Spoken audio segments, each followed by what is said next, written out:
ஏமா டல்லா இருக்க? இன்டர்வியூ நல்லா அட்டெண்ட் பண்ணலையா இல்ல வேலை கிடைக்கலையா? இன்டர்வியூ நல்லா அட்டெண்ட் பண்ணிருக்க மாட்டேன்னு நீங்க நினைக்கிறீங்களாப்பா? அப்போ உனக்கு உனக்கு வேலை கிடைச்சிச்சாமா? ஆனா இருந்தாலும் டயர்டா இருக்கியம்மா. வேலை கிடைச்சிருக்க வேண்டியது, ஆனா கிடைக்கல. என்னம்மா புதுரா பேசுற? என்ன நடந்துச்சு? நான் இன்னைக்கு இன்டர்வியூக்கு போனதும் அங்க எனக்கு வேலை கிடைக்காம போனதும் ஒரு வகையில நல்லதுதான்ப்பா. ஏன்னா வேஷம் போடுற மனுஷங்களோட நேரம் என்னன்னு எனக்கு தெரிஞ்சிருச்சுல்ல. வேஷம் போடுற மனுஷங்களா? யார பத்தி சொல்ற? குணத்தால நல்ல மனுஷன்னு நீங்க சர்டிபிகேட் கொடுப்பீங்கல்ல, தி கிரேட் மகாதேவ், அவரை பத்தி தான் சொல்றேன். தேவா? தேவ் தான்ப்பா. நான் இன்டர்வியூ போன கம்பெனிக்கு அவரும் ஒன் ஆஃப் த பார்ட்னர்ஸ். அவர் என்ன பண்ணாருன்னு தெரியுமா உங்களுக்கு?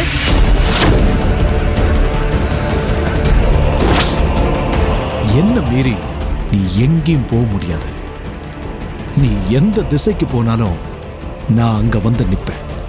நடந்த எல்லாத்துக்கும் நீ என்கிட்ட மன்னிப்பு கேட்கணும். ஆனா இப்ப நீ என்கிட்ட மன்னிப்பு கேட்கறதுக்கு ஒரு விட்னஸ் வேணும். இங்க இருக்கிற என்னோட பார்ட்னர்ஸ் கிட்ட நான் விளக்கமா சொல்லிடுறேன். அவங்க முன்னாடி நீ என் காலை தொட்டு மன்னிப்பு கேட்கணும். நீங்க வேணா என்னோட கனவுகளை கலைச்சிருக்கலாம், ஆனா என்னைக்கும் என்னோட நம்பிக்கை கொலையாது. அதை கொலைக்க எந்த கொம்பனாலையும் முடியாது. உங்களால என்ன பண்ண முடியுமோ பண்ணிக்கோங்க. நெருப்பாத்துல நீந்தி அதுல இருந்தும் மீண்டு வருவா இந்த பவித்ரா. வர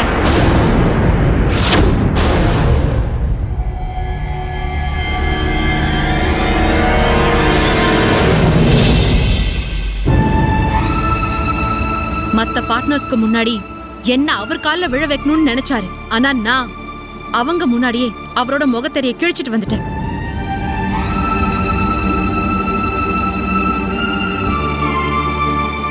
அம்முவை பார்த்தாரு, சிரிச்சாரு, அன்பா பேசினாரு.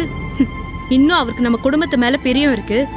ஏதோ நான் தான் பிடிவாதமா இருக்கேன்னு எல்லாரும் சொன்னீங்கல்ல.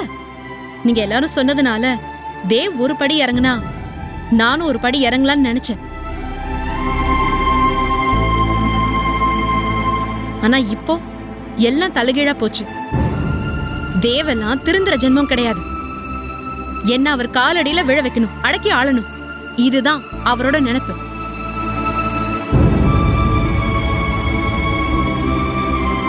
ஒரு பொண்ணா அவர் எனக்கு மதிப்பு கொடுத்தா நானும் அவருக்கு மதிப்பு கொடுப்பேன். அன்பு காட்டினா நானும் அன்பா நடந்துப்பேன்.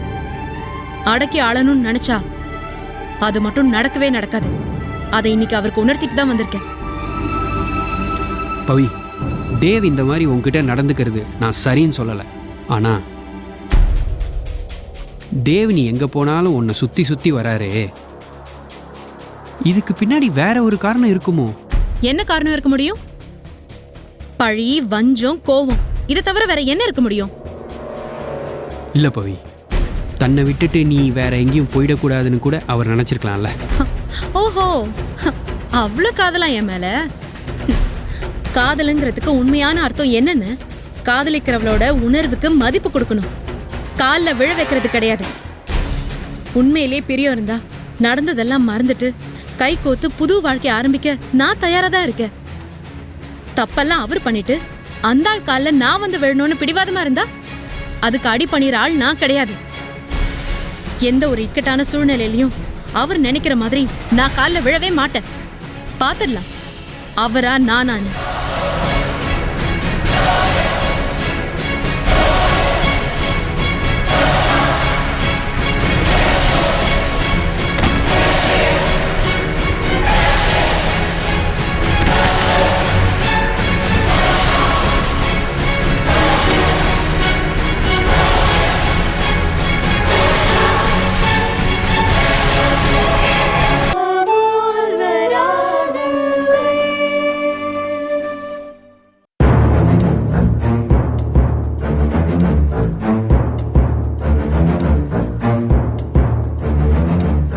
ஏன்டா அப்படி செஞ்ச?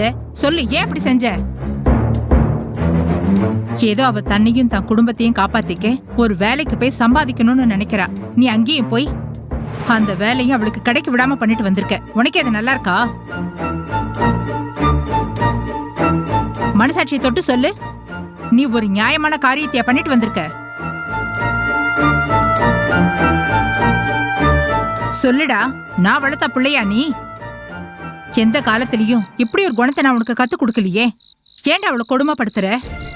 தப்பெல்லாம் நீ பண்ணிட்டு அவளை அழ வைக்கணும்னு வெறி பிடிச்சு அலையிறியே. உன்னை என் பேரன்னு சொல்லிக்கவே எனக்கு அவமானமா இருக்குடா. உனக்கு அவமானமா இருந்தா நான் என்ன பண்ண முடியும்? என் அம்மாவும் அப்பாவும் செத்து போனப்பவே நீ என்னையும் தூக்கி எறிஞ்சிருக்க வேண்டியதானே. இப்ப வேதனைப்பட்டு ஒன்னும் ஆக போறது இல்ல.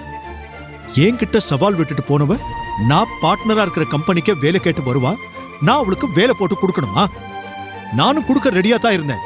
அந்த கம்பெனில இல்ல, நம்ம கம்பெனிலேயே JMDங்கிற போஸ்டிங்கோட என் மனைவிங்கிற அந்தஸ்தையும் கொடுக்க நான் தயாரா இருந்தேன். அவகிட்ட நான் என்ன கேட்டேன்? ஒரே ஒரு வார்த்தை, மன்னிப்பு கேளுன்னு சொன்னேன். ஆனா அவ என் பார்ட்னர்ஸ் வந்த உடனே அவங்க முன்னாடி பாண்டிச்சேரியில நடந்த எல்லாத்தையும் சொல்லி என்னை அசிங்கப்படுத்திட்டா. நீ என்னடானா அவளுக்கே சப்போர்ட் பண்ணி பேசிட்டு இருக்க. ஆமா, பவித்ராக்கு நான் சப்போர்ட்டா தான் பேசுவேன், இனிமேலும் பேசுவேன். நீ என் பேரனா இருந்தாலும் நீ பண்றதெல்லாம் என்னால ஏத்துக்க முடியாது. இப்ப கூட பாண்டிச்சேரியில நடந்த எல்லாத்தையும் சொல்லி பவித்ரா உன்னை அவமானப்படுத்திட்டதா சொல்ற. பாண்டிச்சேரியில நீ தப்பா நடந்துகிட்டேங்கிறத நீயே ஒத்துக்கிட்டல்ல, அப்புறம் எதுக்குடா அவ வந்து உன்கிட்ட மன்னிப்பு கேட்கணும்? பாட்டி, பாண்டிச்சேரியில நடந்த விஷயம் அவளுக்கும் எனக்கும் இடையில நடந்த பர்சனல் விஷயம். அதை எதுக்காக எல்லார் முன்னாடியும் வெளிச்சம் போட்டு காட்டணும்? டேய், ஒரு கம்பெனிக்கு வேலை கேட்டு வர்றது உன்னோட பர்சனல் விஷயம் கிடையாது. உனக்கு வேலை கிடைக்கணும்னா மன்னிப்பு கேளு, அப்பதான் வேலை கிடைக்கும்னு உங்க பர்சனல் விஷயத்தை எதுக்குடா பொது இடத்துல கேக்குற? உனக்கு ஒரு நியாயம், அவளுக்கு ஒரு நியாயமா? பாட்டி, உண்மையிலேயே மாமா மனசுல என்ன இருக்குன்னு உங்களால புரிஞ்சுக்க முடியலையா? மாமா பாவம், அது உங்களுக்கு புரியற மாதிரி எக்ஸ்பிளைன் பண்ண தெரியல. யோசிச்சு பாருங்க, பவித்ரா மாமாவை வேண்டான்னு சொல்லிட்டு போயிட்டா. ஆனா மாமா அவளை விடாம பின்தொடர்ந்து போறாரே, அதுக்கு என்ன அர்த்தம்? மாமா மனசுல இன்னும் பவித்ரா இருக்கா.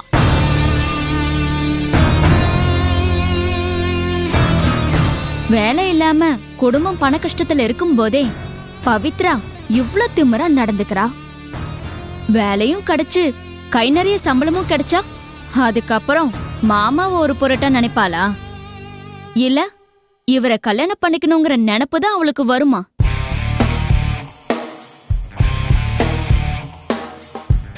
அப்போ பவி மாமாவை கல்யாணம் பண்ணிக்கணும்னா குடும்பமே வறுமையான நிலைமைக்கு வரணும்.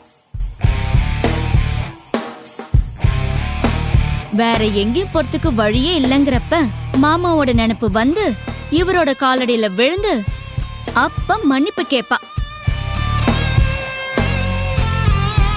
பவித்ரா மன்னிப்பு கேட்டுட்டா அப்புறம் என்ன, அடுத்து உடனே கல்யாணம் தான். அதுக்காக தான் மாமா அவளை ஓட ஓட விரட்டுறாரு இல்லையா மாமா? Yes, you're right. பாட்டி, மகாபாரதத்துல பாஞ்சாலிய துச்சாதனன் துகில் உறிஞ்சான். அவ தன் மானத்தை காப்பாத்திக்க தனி ஒருத்தியா போராடினா. இதுக்கு மேலேயும் போராட முடியாதுங்கிறப்போ 2 கையையும் உயர்த்தி கிருஷ்ணான்னு உதவி கேட்டார். தனியா போராடின வரைக்கும் உதவிக்கு வராத கிருஷ்ணன் தன்னை கூப்பிட்டதும் தான் பாஞ்சாலிக்கு உதவி பண்ண வந்தான். அதே மாதிரி பவித்ராக்கு வேற வழியே இல்லைங்கிறப்போ மகாதேவ் என்னை காப்பாத்துன்னு என் காலடியில வந்து விடுவான். அப்ப யாரும் எனக்கு சொல்ல வேண்டிய அவசியம் இல்லை, நானே அவளை கையை பிடிச்சு தூக்கி விடுவேன். பரவாயில்லையே, உன் கதையோட மகாபாரத கதையை ஒப்பிட்டு பேசுற அளவுக்கு திறமையாயிட்ட. ஆனா ஒண்ணுடா, பாஞ்சாலியோட கஷ்டத்துக்கு காரணம் பகவான் கிடையாது. தர்மனோட தப்பான முடிவால தான் அவ அவமானப்பட்டா. அந்த சபையில அவளை காப்பாத்த வந்தவன் தான் கிருஷ்ணன். ஆனா இங்க பவித்ராவுக்கு கஷ்டத்தெல்லாம் கொடுத்து அவளை உன் காலில் விழ வைக்கணும்னு சொல்றியே, நீ எப்படிடா கடவுளாக முடியும்? உன்கிட்ட பணம் இருந்தா நீ கடவுளுக்கு நிகராயிடுவியா? உன்னால பவிக்கு ஒரு கஷ்டம் வந்தா அவ கடவுளை நாடித்தான் போவா, நிச்சயமா உன்னை தேடி வரமாட்டா. உன்னோட கனவெல்லாம் வெறும் காணல் நீராக போகுதுடா. அதனாலதான் ஒரு பாட்டியா உன்னை நினைச்சு நான் கவலைப்படுறேன்டா. உன்கிட்ட இருக்கிற பணம், திமிர், ஆணவத்தால எங்க பவித்ராவை நழுவ விட்டுருவியோன்னு பயமா இருக்குடா. நீ உன்னை மாத்திக்கணும் தேவ்.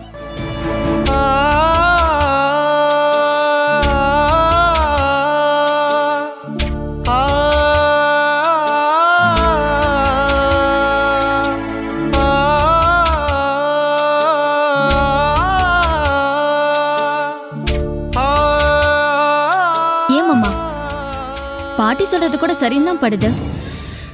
என் பார்ட்னர்ஸ் முன்னாடி பவியை நான் அவமானப்படுத்தினது அழியாத ஒரு படம் மாதிரி என் மனசுலயே இருக்கும். அதெல்லாம் நான் மறக்கணும்னா அவ என்கிட்ட மன்னிப்பு கேட்டுதான் ஆகணும். இல்ல அவ எங்க போனாலும் நான் விட மாட்டேன், கண்டிப்பா விட மாட்டேன்.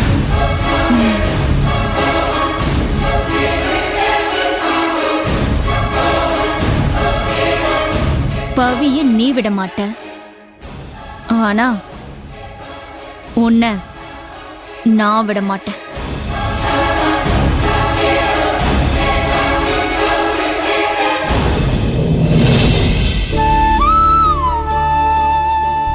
நீங்க அப்பா பாட்டி அண்ணன் அண்ணி எல்லாரும் மாத்தி மாத்தி சொன்னதுனால, காரை விட்டு இறங்கி தேவ அம்மு கிட்ட பிரியமா பேசினதுனால அவருக்குள்ள பாசங்கிற இன்னொரு பக்கம் இருக்கும்னு நினைச்சேன். இதுக்கு மேலேயும் நம்ம பிடிவாதமா இருக்க வேண்டாம், தேவ் விஷயத்துல இறங்கி போலாம், பிடிவாதத்தை தளர்த்திக்கலாம்னு நினைச்சேன்.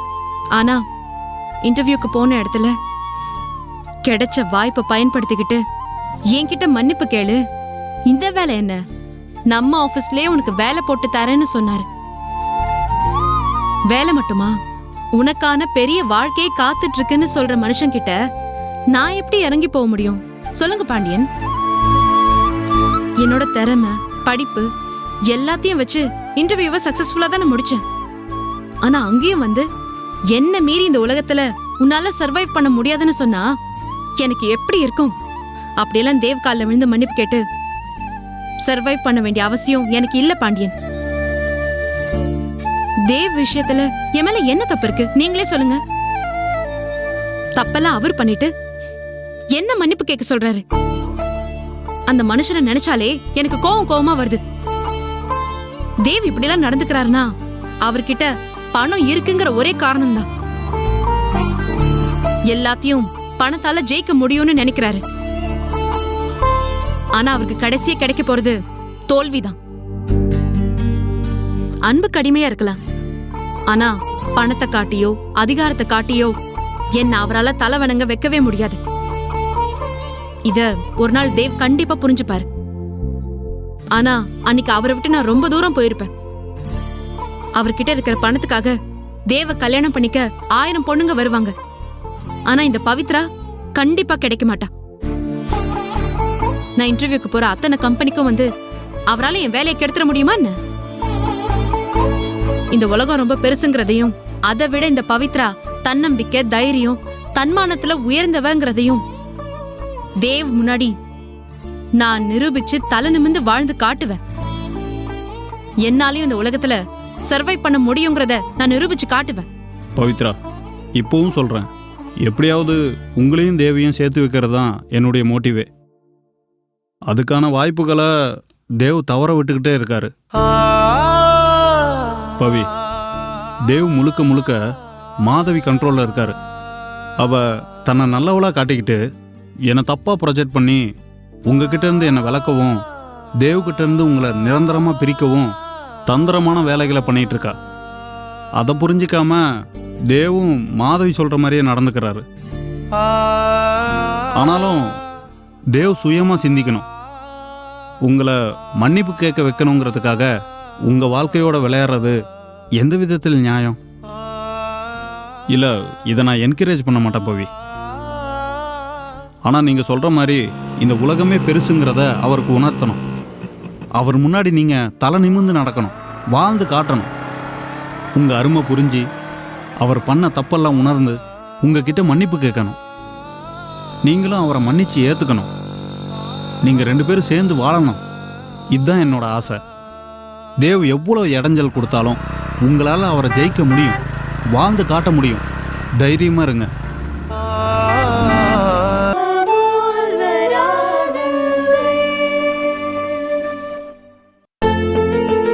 சுபா, சுபா, சுபா சுபா இல்லீங்களா? இருக்கா? ஹாய் வாங்கக்கா. சுபா. வீட்ல ஏதாவது விசேஷமா? ஆமா, என் பொண்ணுக்கு சீமந்தம் வச்சிருக்கோம். அப்படியா? அதான் சொல்லிட்டு போலான்னு வந்தேன்.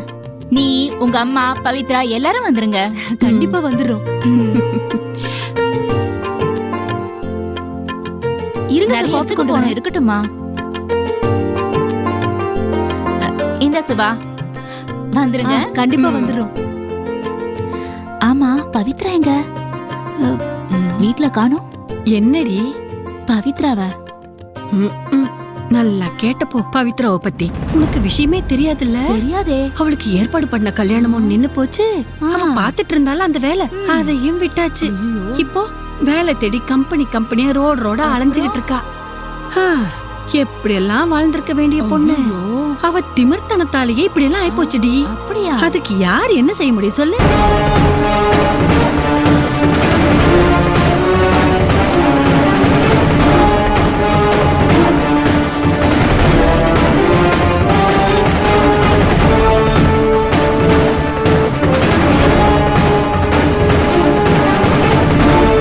சம்மந்திமா, வீட்டுக்கு வந்தவங்ககிட்ட எதை பத்தி பேசணுமோ அதை பத்தி மட்டும்தான் பேசணும். அதை விட்டுட்டு வீட்டுல இருக்கவங்கள பத்தி நீங்களே எப்படி பேசுற அவங்க என்ன நினைப்பாங்க? இது கூட நான் சொல்லி தரணுமா? இத பாருங்க பவியப்பா, உங்க பொண்ண பத்தி இவங்க சொல்லிதான் நான் தெரிஞ்சுக்கணுங்கிற அவசியம் இல்ல. அவ லட்சணம் என்னன்னு போட்டோ போட்டு பேப்பர்லயே செய்தி வந்துருச்சுல்ல. பவித்ராவுக்கும் போலீஸ்காரனுக்கும் கள்ள தொடர்பு இருக்குன்னு கல்யாணம் நின்னு போச்சாமில்ல.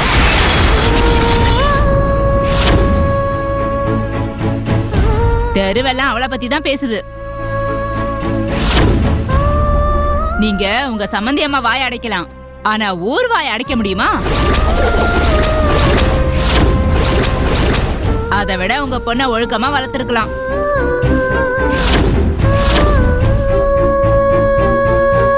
அப்படி ஒழுக்கமா வளர்த்திருந்தா இந்த சங்கடம் உங்களுக்கு வந்திருக்குமா? என்னம்மா பேசுறீங்க நீங்க? என் தங்கச்சி ஒழுங்கா தான் வளர்த்துருக்கோம், இஷ்டத்துக்கு பேசாதீங்க. அறிவு தம்பி, நான் ஒண்ணு இஷ்டத்துக்கு பேசல. தினம் தினம் இங்க நடக்கிறத கண்கூடா பார்த்துட்டு தான் பேசுறேன். ஒரு போலீஸ்காரன் ஜீப்ல வரான், வந்தவன் ஒண்ணு ஜீப்ல கூட்டிட்டு போறான், இல்ல இறக்கி விட்டுட்டு போறான். அப்பப்போ ஒரு பணக்காரன் கார்ல வரான், அடிக்கடி வந்துட்டு போறான். அந்த பணக்காரன் தான் உன் தங்கச்சிக்கு புருஷனா வரதா சொல்றாங்க. அப்போ அந்த போலீஸ்காரனுக்கும் உன் தங்கச்சிக்கும் என்ன உறவு? இந்த மாதிரி உன் தங்கச்சி இருந்தா கல்யாணம் நின்னு போகாம என்ன பண்ணும்? வேண்டாமா, இதுக்கு மேல எதுவும் பேசாதீங்க. மரியாதையை இடத்த காலி பண்ணுங்க. இடத்த காலி பண்ணாம இங்கேயே வா இருக்க போறேன்? எனக்கே உன் வீட்டுக்கு வரதுக்கு கூச்சமா இருக்கு.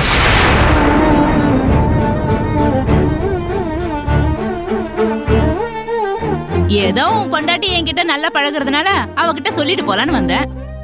இப்படி ஆளுங்க மாத்தி மாத்தி வந்துட்டு போனா உங்க வீட்டை என்னன்னு சொல்லுவாங்க? என்ன சொன்ன? எனக்கு நீலாம் ஒரு பொம்பளையா? உன்ன மாதிரி பொம்பளையா இந்த வீட்டுக்குள்ள விட்டதே தப்பு. சுபா, போ சொல்லு. போங்க இங்க இருந்து. என்னங்க நீங்க வீட்டுக்கு வந்தவங்க கிட்ட இப்படிதான் மரியாதை இல்லாம நடந்துப்பீங்களா? என்ன மாதிரி பொம்பளைங்க எல்லாம் உங்க வீட்டுக்கு வந்தா எங்க மரியாதை தான் கெட்டு போகும். ஏன் மேலேயே வா, கை நீட்டுற. உன்னை இந்த தெரு விட்டே விரட்டுற பாரு.